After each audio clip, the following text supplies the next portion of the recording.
El bullying y el ciberbullying son prácticas tan extendidas como perjudiciales. En cuanto a lo extendida, fíjense que 1 de cada 4 niños y niñas aquí en nuestro país manifiestan haber sido víctimas de esto con frecuencia en su centro educativo y muchas veces se convierte incluso en causa de suicidio. ¿Qué es lo que diferencia al bullying de otros tipos de agresión? ¿Cómo se combate y se previene este flagelo? ¿Y qué nos muestran los estudios sobre este tema que se han realizado en Uruguay? Hoy en La Letra Chica, bullying, el poder de la violencia.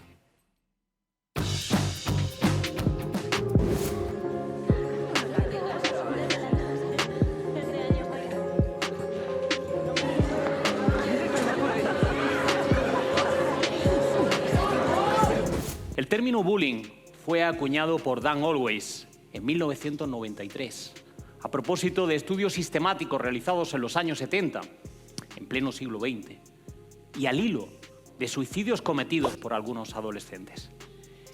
Los niños que sufren el acoso o el hostigamiento de sus compañeros suelen silenciarlo, a veces son amenazados si hablan. Entonces, a veces tardamos mucho tiempo los adultos en poder ubicar que esto le está ocurriendo a un niño.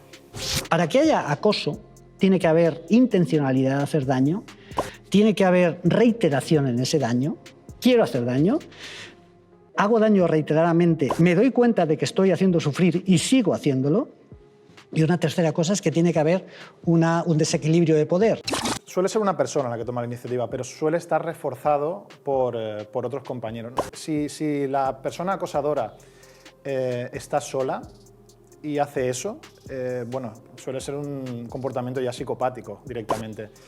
En el caso del bullying, no es la culpa lo que está en juego, ¿no? Sino otro tipo de emoción, la vergüenza. En el caso de la vergüenza, el problema no soy yo, sino los otros, los demás. La mirada del otro, que obviamente siempre fue importante, últimamente ganó un peso desmesurado, ¿no? Desmedido tal vez, sobre todo al momento de juzgar quién es cada uno y cuánto vale. Hay un lugar donde confundimos a veces la provocación con el humor, ¿no? El bullying, el humor psicópata, el que hace sufrir a alguien no es inteligente, no lo veo como algo inteligente o no ponderaría como algo inteligente algo en el cual alguien sufre, ¿sí? Es más, ahí el humor es casi una herramienta de tortura. Me parece que el límite también es un poco el otro, ¿no? Son las 12 y preferiría no haber venido porque sé que a la salida me van a pegar de a 5 y otro día más. Escondiendo lastimaduras, me pregunto si es normal que las cosas sean tan duras. Siento que exploto y que el alma me arde. Te juro que estoy mal y pienso en escaparme. Es la impotencia de ser uno contra todos. Ya no importa quién le cuente, me ignoran de todos modos. Siento que quiero escapar, estoy frustrado. ¿Y tiene la culpa el que se abusa y el que mira hacia otro lado? Muchas gracias por alimentar con bronca y desamor este cuerpo de adolescente lleno de rencor. Si quieres hacer algo, exténdeme tu mano, escucha mi grito y ponete en la piel de este ser humano. Necesito que sientas como siento y entérate que si vos no haces nada, también sos parte. 7 minutos pasan de las 9, muy buen miércoles, bienvenidos, bienvenidas a La Letra Chica. Jorge Temponi, ¿cómo andas? Maite Sarasola, muy bien, ¿y tú? Muy bien, muy bien.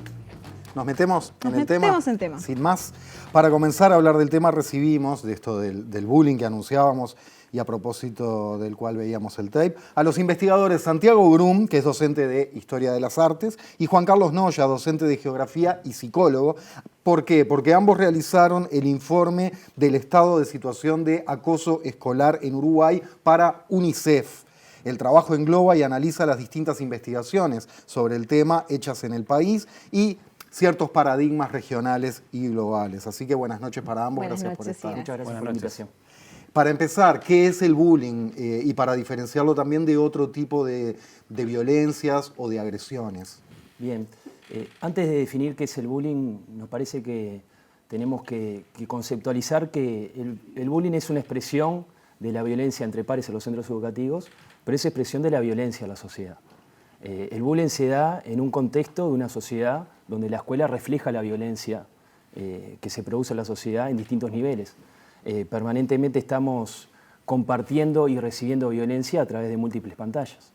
y además la violencia muchas veces se reproduce en los círculos familiares, en las primeras etapas del desarrollo, en determinados contextos, en los vínculos a veces entre pares, entre los hermanos también, y por supuesto que la escuela refleja un problema que es estructural, que además se ha agravado en las sociedades contemporáneas, y para el cual la violencia es una conducta esencialmente aprendida. La agresividad es innata, la violencia es un comportamiento que los humanos vamos interiorizando y vamos aprendiendo. Entonces ahí está el rol de la escuela, en abrir una ventana de oportunidad para trabajar en aprendizajes que mejoren los vínculos en los centros educativos, pero de una perspectiva sistémica, donde tenemos que participar distintos actores, los padres, las familias, por supuesto, los estudiantes con un rol de participación importante y además, lógicamente, la sociedad en su conjunto. Y obviamente que los docentes, tanto la docencia directa como la docencia indirecta. Pero bueno, ese marco nos parecía importante hacerlo para poder conceptualizar el bullying. Sí, yo creo que es muy pertinente comenzar por esta pregunta porque una de las cosas con el fenómeno del bullying o del acoso escolar, que es la traducción más aceptada al español de esa expresión o ese anglicismo, es saber concretamente qué es bullying, porque en realidad lo que ha pasado es como fluctúa entre dos extremos, o todo es bullying o siempre pasó y no es un problema. Entonces la conceptualización de qué es concretamente una situación de acoso escolar o bullying nos parece muy pertinente y muy necesaria para poder precisarlo.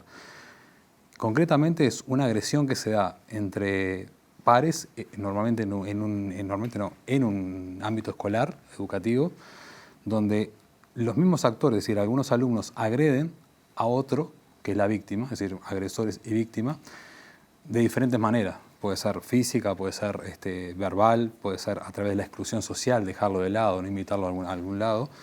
Puede ser también a través de las nuevas tecnologías de la información, lo que es una especie o una subespecie, digamos, que sería el ciberbullying. Pero se tienen que dar dos características más para que sea acoso escolar. Primero, se tiene que dar reiteradas veces en el tiempo. Que pase eso una vez no es una situación de bullying, es una situación de violencia, como decía Santiago, de violencia escolar, pero no es una situación de acoso escolar. Se tiene que dar reiteradas veces. Y lo segundo es que la víctima se tiene que percibir que no puede salir sola del problema. Digamos, se siente en una inferioridad de condiciones o una situación de inferioridad de poder respecto al agresor. Porque lo que nos pasó a todos es que si alguien nos agrede, podemos devolver la agresión o escapar. Pero si nosotros sentimos que no podemos salir porque tenemos menos poder, ya sea físico o ya sea que... eso puede ser real o puede ser simplemente una percepción de la propia víctima que siente que el otro es más poderoso y no encuentra salidas. Sí, una situación de sometimiento. Exactamente. Él siente que está sometido a esa situación y justamente eso es lo peligroso, porque si no tiene alguien con quien hablar de eso, realmente se encierra a sí mismo y eso es el riesgo de la situación, ¿no?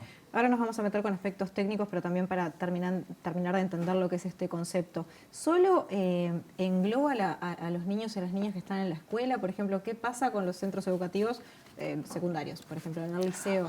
¿O tiene otro nombre? Digo para entender también. No, perdón, está bien, eso es una formación profesional que nosotros decimos escuela a todo. Pero en realidad sí, incluye los centros educativos en general, de primaria y secundaria. Hay una edad, digamos, donde hay una preponderancia del tema o del problema, que es entre los 8 y los 14 años. Eso es estadísticamente a nivel internacional, en Uruguay también se da, que entre esas edades es que se dan más particularmente situaciones de acoso escolar, lo que incluye obviamente situaciones que se dan en primaria y en secundaria, ¿no? Claro. Cuando hablamos de aspectos técnicos, una de las dificultades que hay respecto al bullying es que a nivel global no se logran poner de acuerdo respecto a cómo medirlo. Aparte es algo que también tiene su nivel de subjetividad, como bien lo decían, a la hora de conceptualizarlo. ¿Qué decisiones tomaron ustedes para medirlo para el informe, por ejemplo? ¿Qué criterios utilizaron? Bien.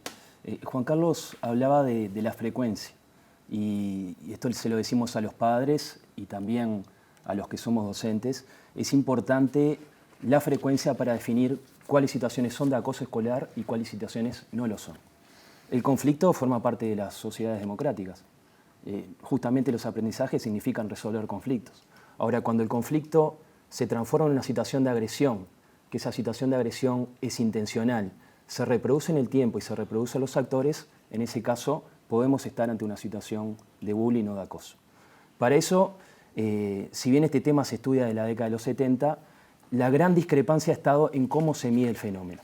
Y esencialmente eso está vinculado a cómo se pregunta. Primero, cómo se pregunta y después de qué perspectiva se construye. Porque, por ejemplo, Si decimos existe violencia en la sociedad y salimos acá fuera del estudio, la mayoría de las personas, un porcentaje muy elevado, va a decir sí existe. Ahora, cuando se le pregunta cuándo te sucedió, el porcentaje se restringe muchísimo. Entonces, en primer lugar, para construir la incidencia del bullying hay que pensar desde qué perspectiva se construye. Y la perspectiva de las víctimas, a quienes le sucedieron.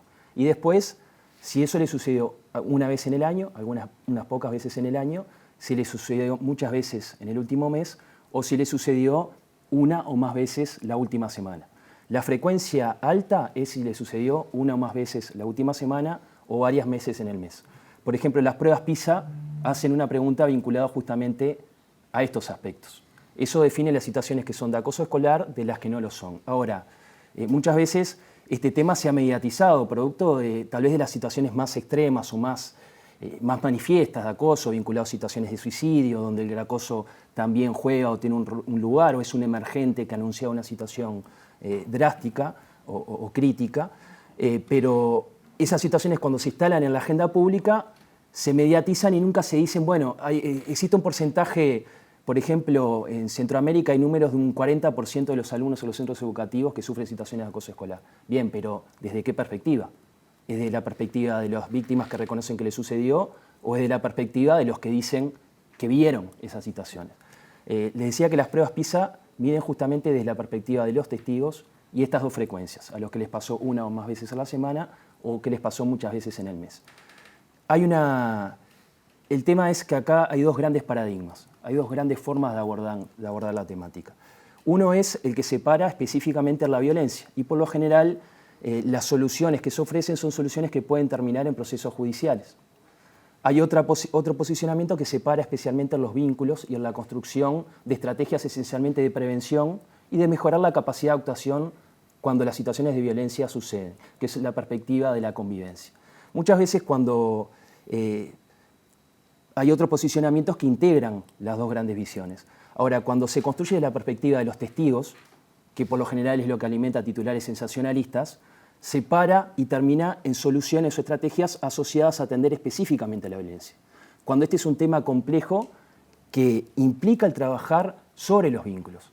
La violencia se produce cuando se produce una ruptura de la convivencia, pero la gran parte de los vínculos en las instituciones educativas son vínculos positivos, donde unos somos afectados, pero también afectamos a otros y también crecemos y construimos con otros. Entonces hay que trabajar específicamente, previamente, en los vínculos y mejorar la capacidad de actuación.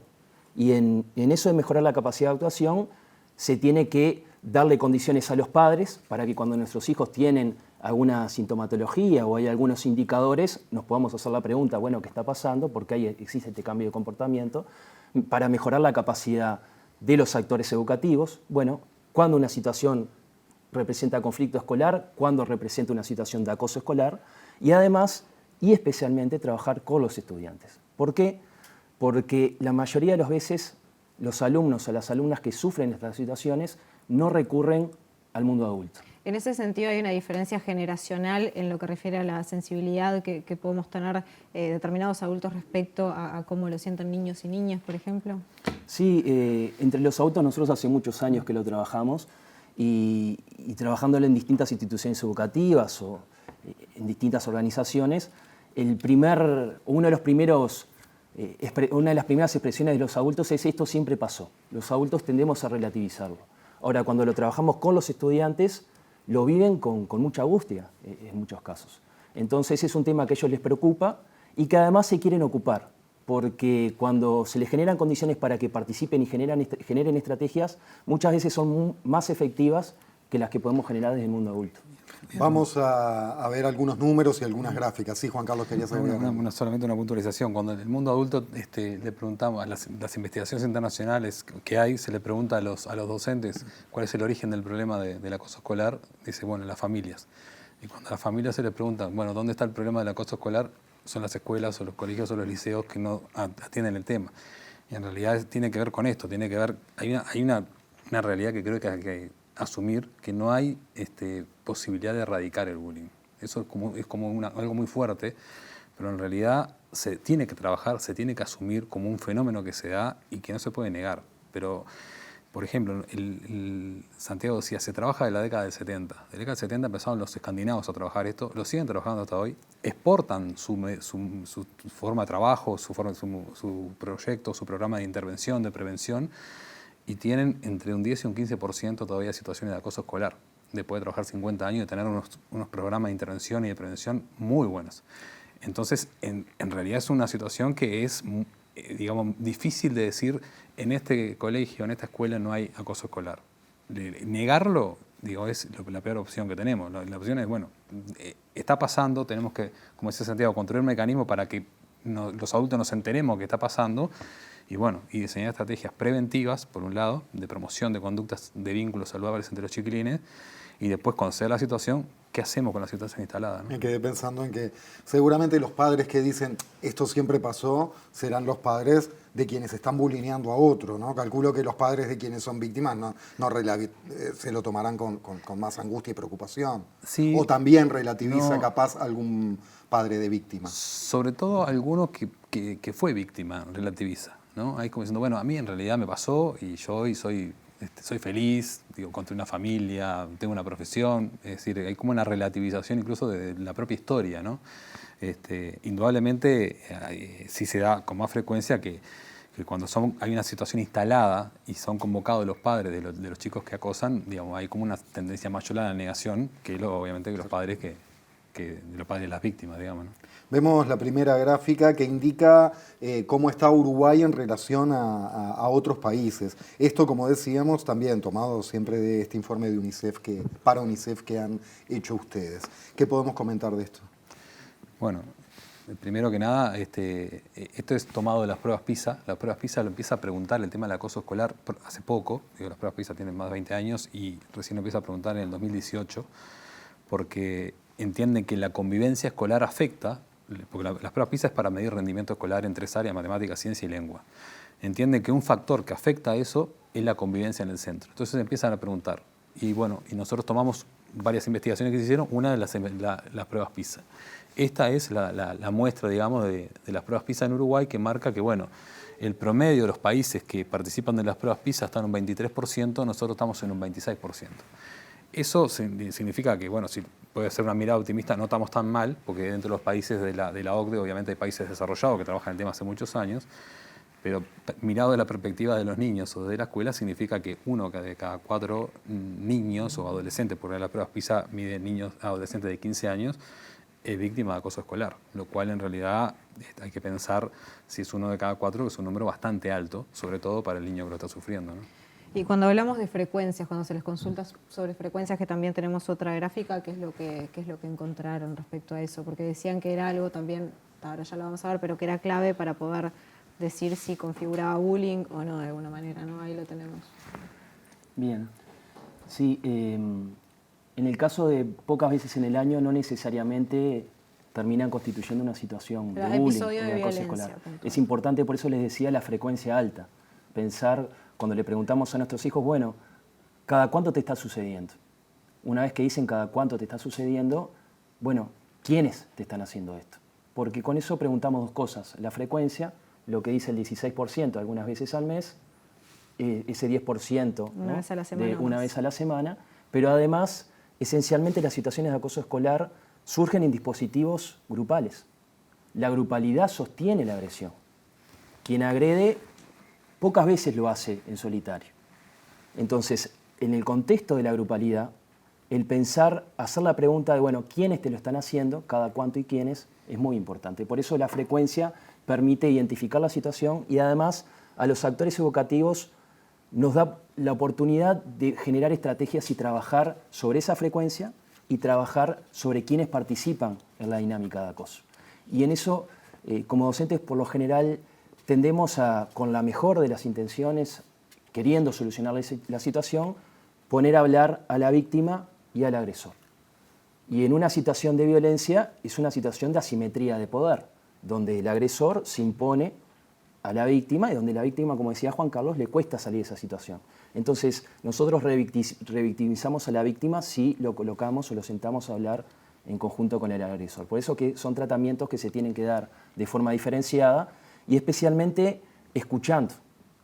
Y eso nos pasa también como adultos, como padres, cuando un hijo o una hija sufre este tipo de situaciones, tienden a exteriorizarlo, es muy difícil para ellos decirlo, pero una vez que se animan a decirlo, como adultos a veces allí juegan nuestras angustias, nuestros miedos, la proyección de los fracasos del mundo adulto, y tendemos a acelerarnos y a hablar sobre su relato.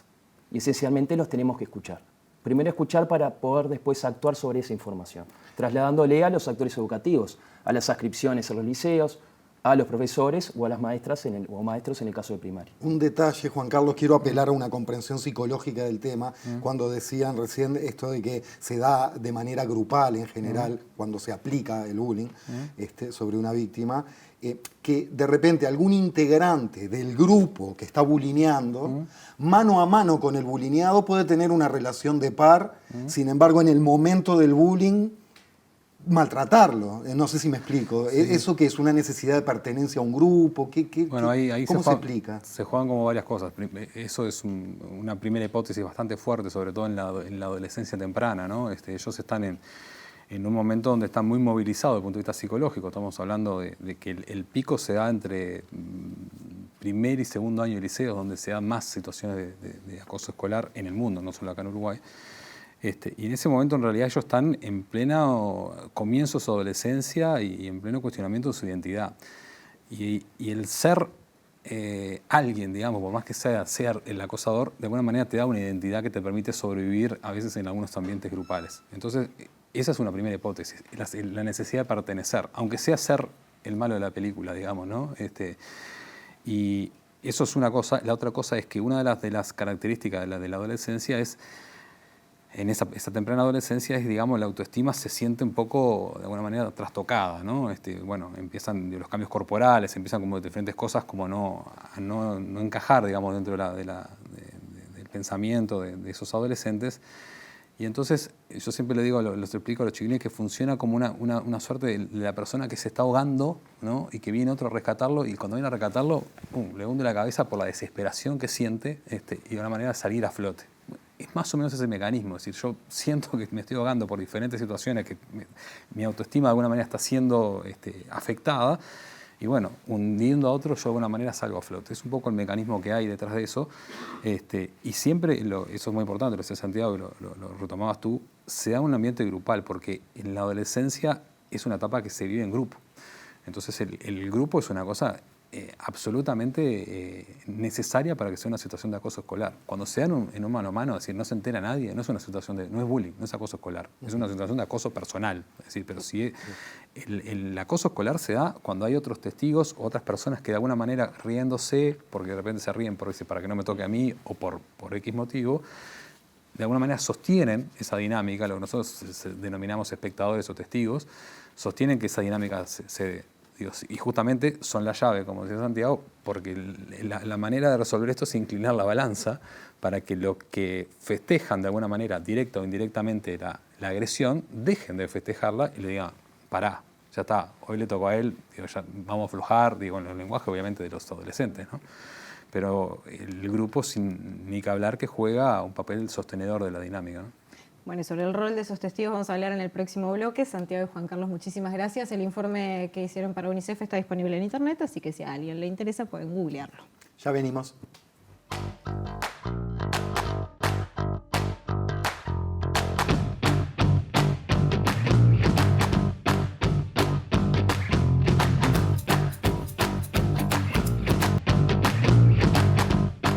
Seguimos metiendo en tema y en este segundo bloque de La Letra Chica recibimos a Virginia Durán. Virginia es maestra y artista que realiza ilustraciones y viñetas sobre el bullying. Buenas noches y gracias por venir. Muchas gracias. Muchas gracias por recibirme. Arrancando, ¿por qué se te ocurrió meterte en este tema? ¿Qué fue lo que te llamó a decir, bueno, voy a dibujar sobre esto?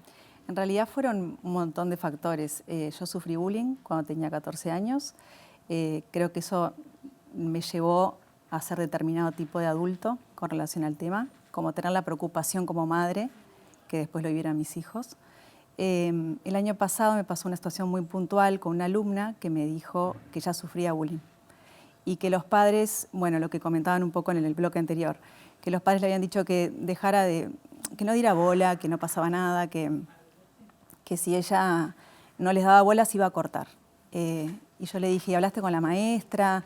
¿Volviste a insistirle a tus papás? Y me dijo, Vicky, a los adultos no les importa. Qué soledad, ¿no?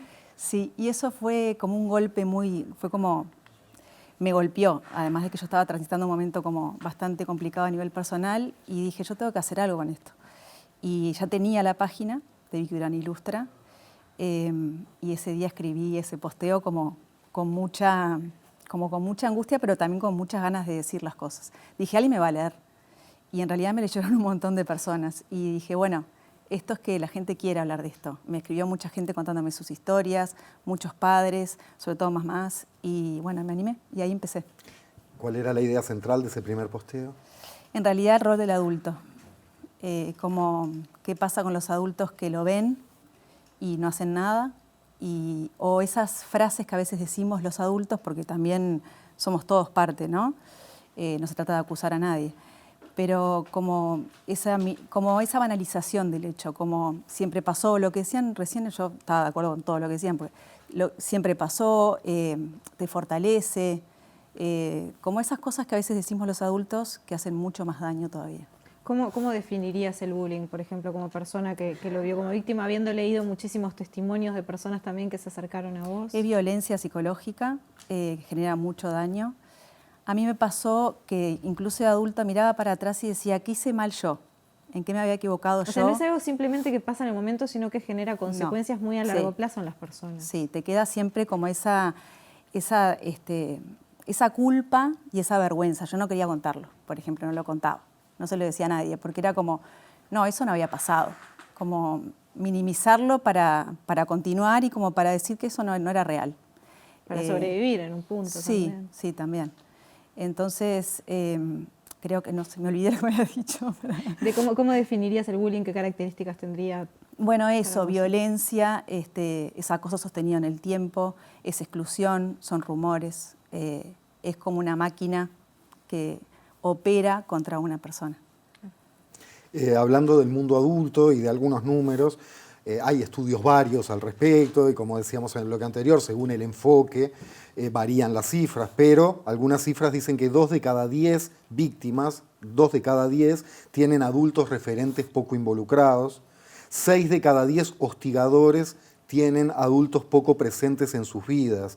Entonces, por ahí se me ocurren 2 preguntas, según tu punto de vista y tu experiencia. Una es si se puede con el mundo adulto, si se puede mejorar la concientización, si tenemos esperanza por ahí. Y la otra también es la del punto de vista de cierta contención psicológica que evidentemente también están necesitando quienes son victimarios. Sí. En realidad yo creo que se puede. Lo que pasa que pasa un poco esto que también decían ellos, no quiero repetir, pero bueno. La familia le echa la culpa a la escuela le echa la culpa a la familia. Y en realidad somos todos responsables. Se puede, pero tiene que haber políticas en serio. Tiene que haber formación para personal docente y no docente. Sin formación es muy difícil, porque en realidad como maestra a mí me pasaba que una situación de bullying, porque muchos maestros te dicen no la ves, vos la percibís. Hay una cuestión de otros lenguajes que no son solamente el verbal, ¿no? El lenguaje corporal, las miradas, las burlas. Vos tenés que darte cuenta si estás interesado y no estás tan distraído. Pero no siempre es fácil, porque además hay un montón de factores, ¿no? El multiempleo, un montón de cosas. La sobrecarga. Me pasó últimamente que un montón de docentes me están escribiendo porque quieren utilizar el material que tengo yo colgado en la página. Y eso habla de un interés también, de que yo tengo la esperanza que hay ganas de cambiarlo.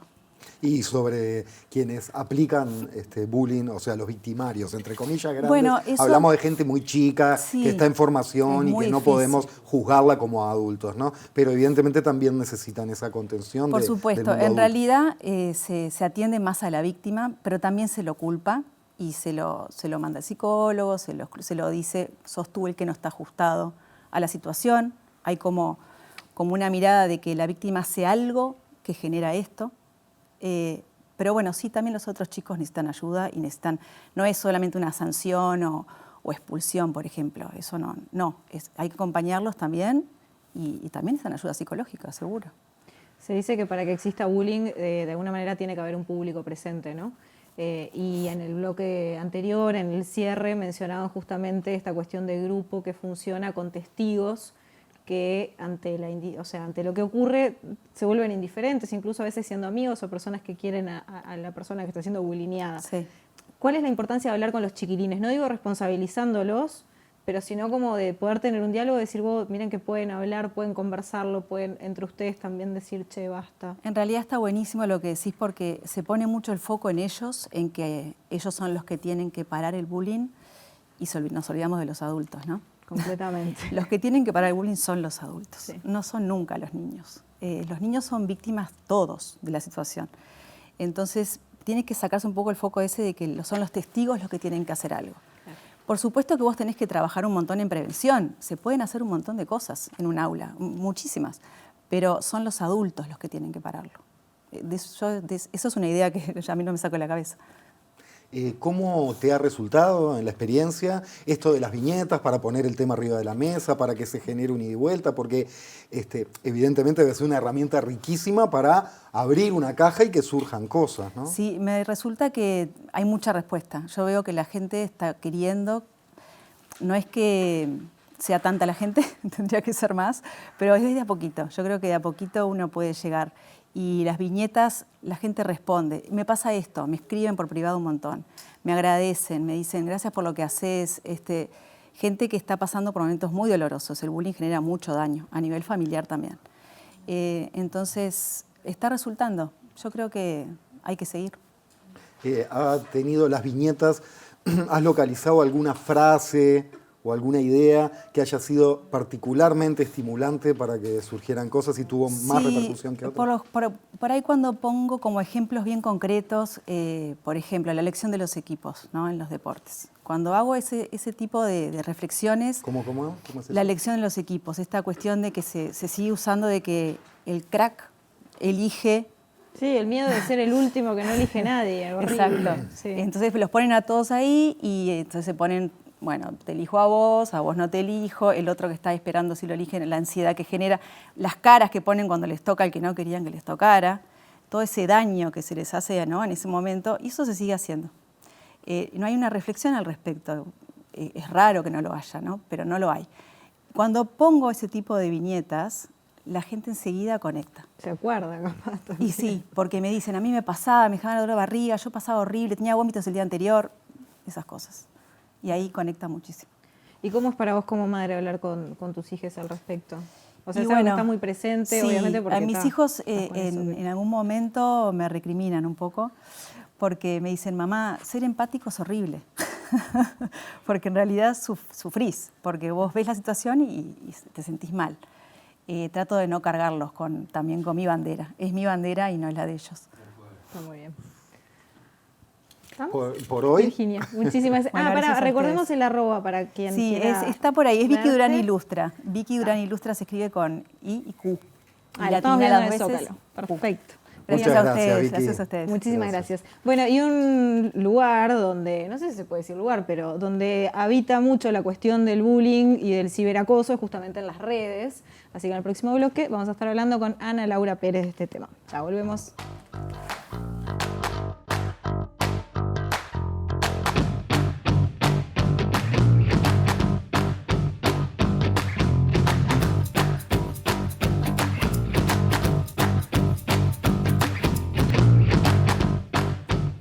Y para cerrar este programa de La Letra Chica, recibimos a nuestra columnista, la periodista Ana Laura Pérez, para hablar de ciberbullying en particular, una pata importantísima del tema y que genera consecuencias muy fuertes, como veremos en unos minutos. Ana Laura, buenas noches, ¿cómo estás? Buenas noches. ¿Cómo andan? Tanto tiempo. Muy bien, es verdad, hacía unas semanas. Ana Laura, ¿qué es el ciberbullying? Bueno, es un poco lo que se describía en los bloques anteriores, pero tiene algunas características particulares, ¿no? Que lo hacen distinto.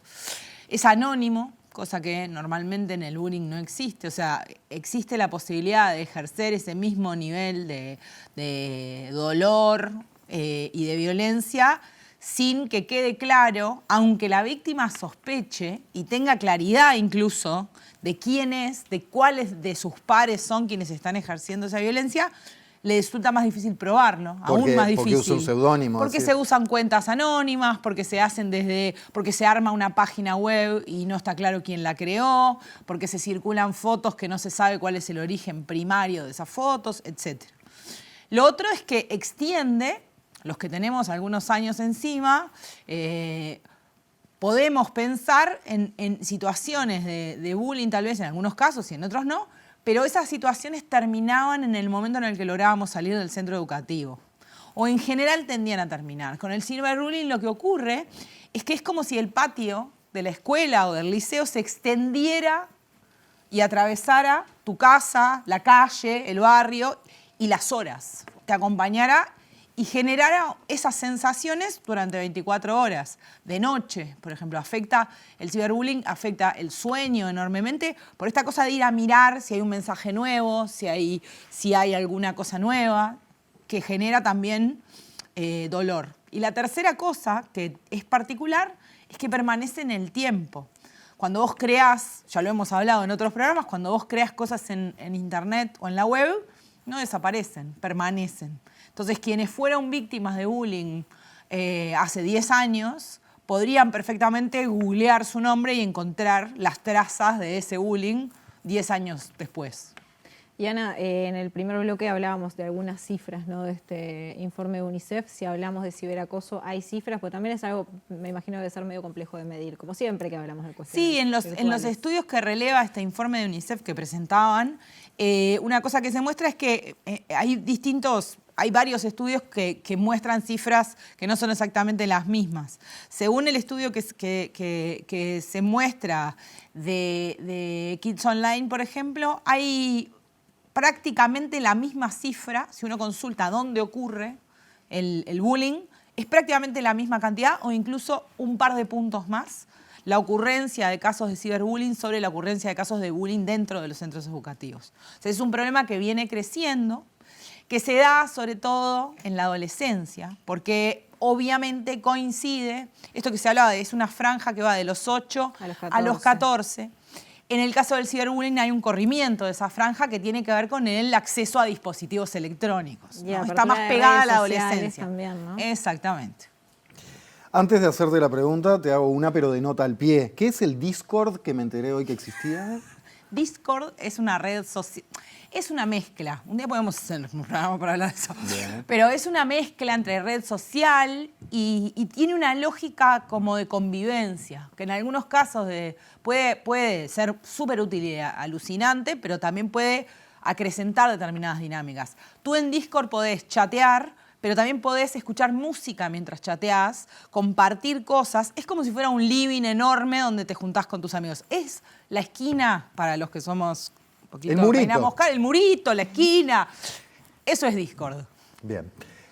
¿Cómo funciona? Entonces, ahora sí, la pregunta ya saliendo de la nota al pie. En Discord, en WhatsApp, en Instagram... No sé si TikTok también se presta para este ciberacoso. Claro, porque hablando y pensando y leyendo cosas para este programa era, ¿no? Nosotros tendemos a tener una mirada, nuevamente, porque es interesante cómo eso atraviesa una mirada adulta, ¿no?, de estos fenómenos. Y, por ejemplo, nos puede parecer que Twitter es un lugar aterrador y espantoso, pero en realidad los adolescentes rara vez están en Twitter.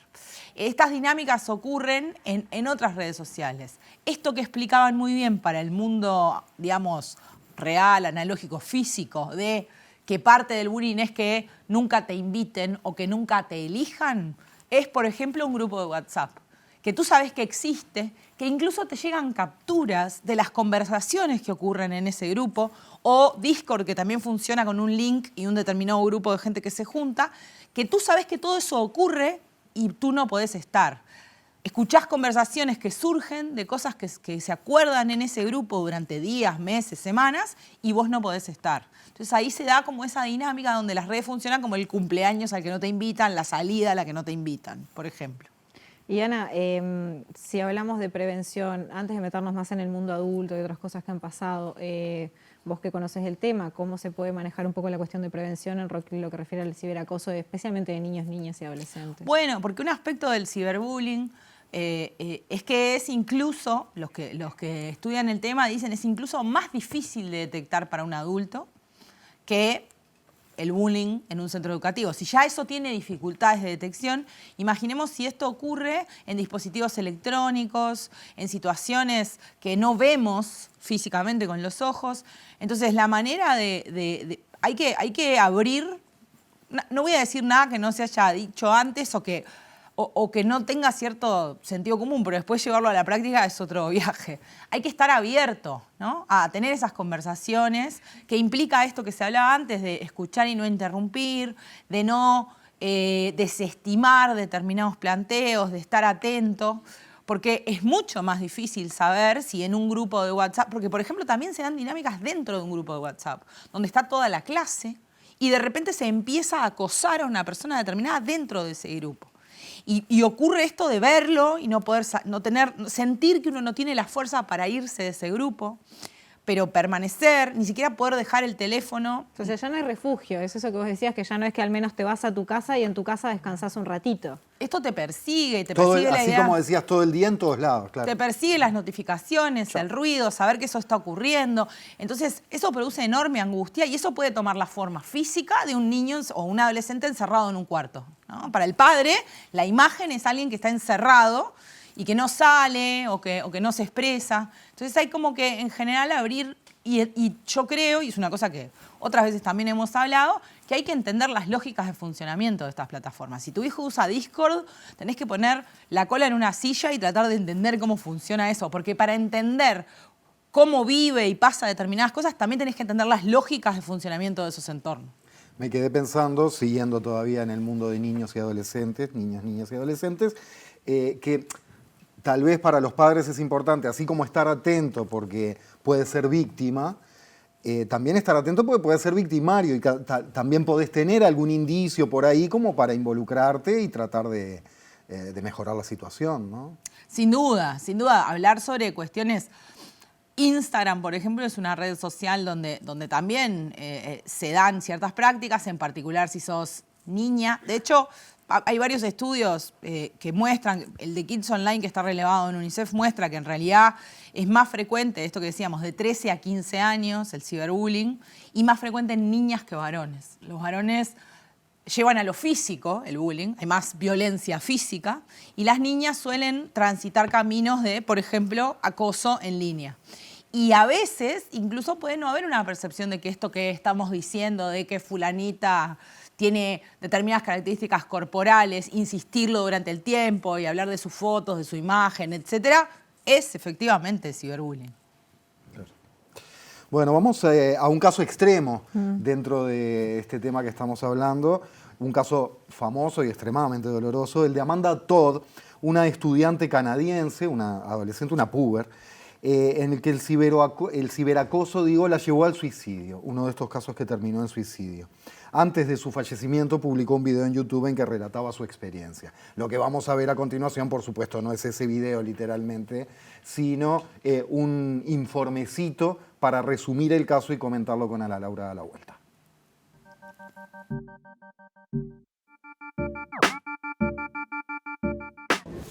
Hola, he decidido contar mi historia de nunca acabar. Así es como Amanda Todd, de 15 años, contaba en un vídeo su drama, con cartulinas, sin mostrar apenas su cara. Lo hacía justo un mes antes de quitarse la vida. Su pesadilla, tal y como ella lo narra, comenzó cuando tenía solo 12 años. Conoció a un desconocido en la red que, tras engatusarla, le pidió que le mandara una foto de sus pechos. Después, la chantajeó. Si no hacía un show para él, difundiría la foto a todos sus conocidos. Y lo hizo. Amanda no pudo soportar el acoso ni las burlas y la incomprensión de sus compañeros de clase. Recibió incluso una paliza. El pasado miércoles se suicidó. Ahora su familia quiere que el vídeo se difunda para que la gente conozca las consecuencias del acoso. Lo bueno que puede salir de esto es que la madre ha dicho: compartid el vídeo, dejad que los niños vean qué es ser una víctima. Los expertos alertan del riesgo de que se acabe frivolizando con el vídeo. Si se hace mal, el mensaje para los chicos será como hacerse popular con la muerte si no se consigue en vida. Si se hace bien, como pretende la madre, puede ayudar a una comprensión más profunda de los otros.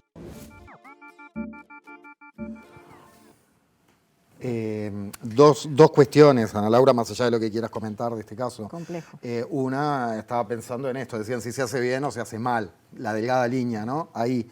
Y lo otro que acá también se involucró, además de antes del bullying, una cuestión de abusar de compartir intimidad, que también es otra pata del asunto, ¿no? Esa práctica se conoce como grooming. Grooming. Y es parte también, a veces algunas situaciones de ciberbullying guardan relación con el grooming, ¿no? Que es esta práctica de, por llamarlo de alguna manera, hacerse el amigo, ¿no? Y pedir determinadas cosas, fotos, de cada vez más jugadas o por ¿Eso pasa más en relación a mujeres, que le piden más a mujeres? En general sí, porque además el nivel de dolor que genera para una mujer por el patriarcado, la circulación de fotos desnudas no es el mismo nivel de dolor que puede generar para un varón. No, muchas veces incluso en internet los varones son quienes mandan fotos de sus partes privadas a mujeres, ¿no? Por mensaje privado. Entonces lo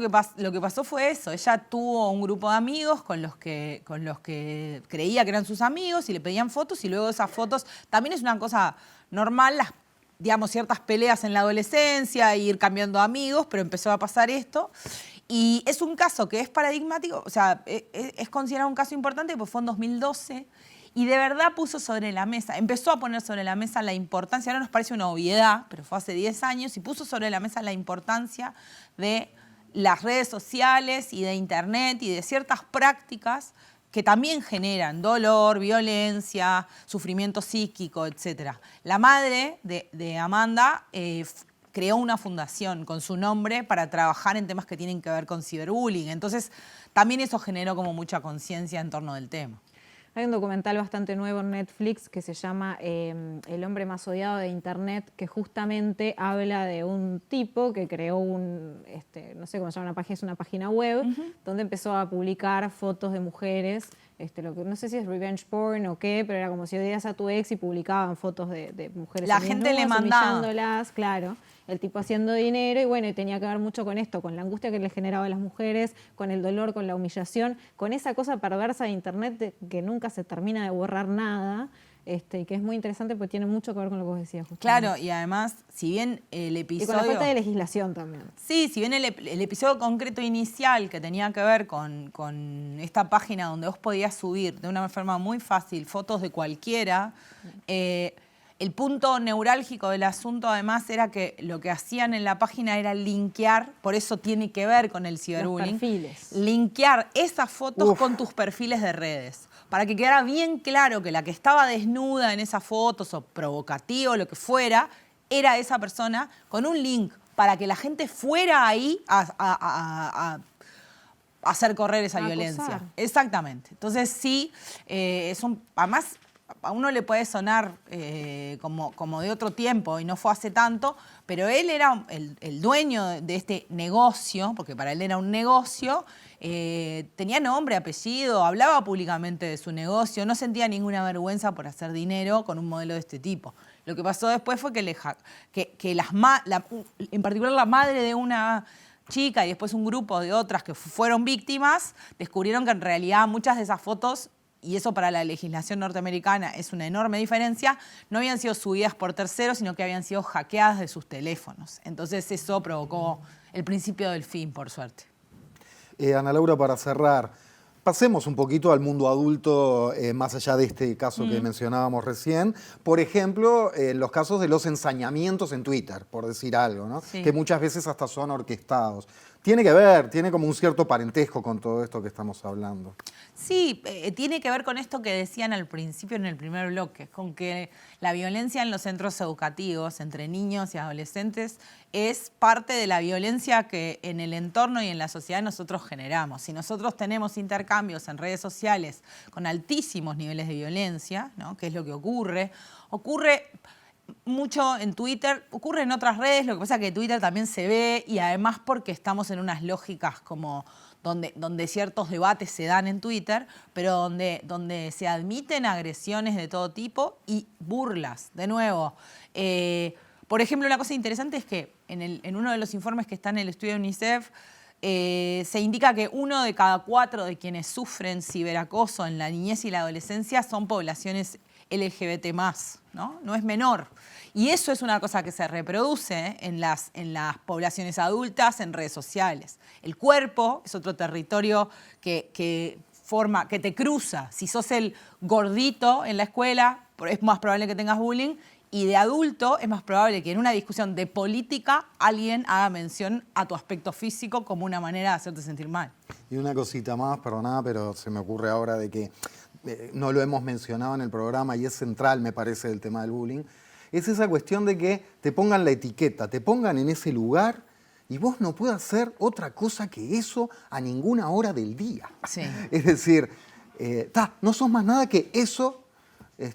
Sea, bueno, nada, ponele el calificativo que quieras, pero no se puede hablar, no se puede nada, no te puedes mover, porque salta eso y decís, bueno, soy un ser humano, soy muchas otras cosas. No, pues yo creo que eso, puntualmente, un poco lo que decía la ilustradora y maestra, es que es una cosa que uno arrastra. Eso, para mí, es lo que vos arrastrás a la adultez. Esa sensación de que en algún momento sos otra vez el nerdo, otra vez el gordito, otra vez el petizo, otra vez la fea.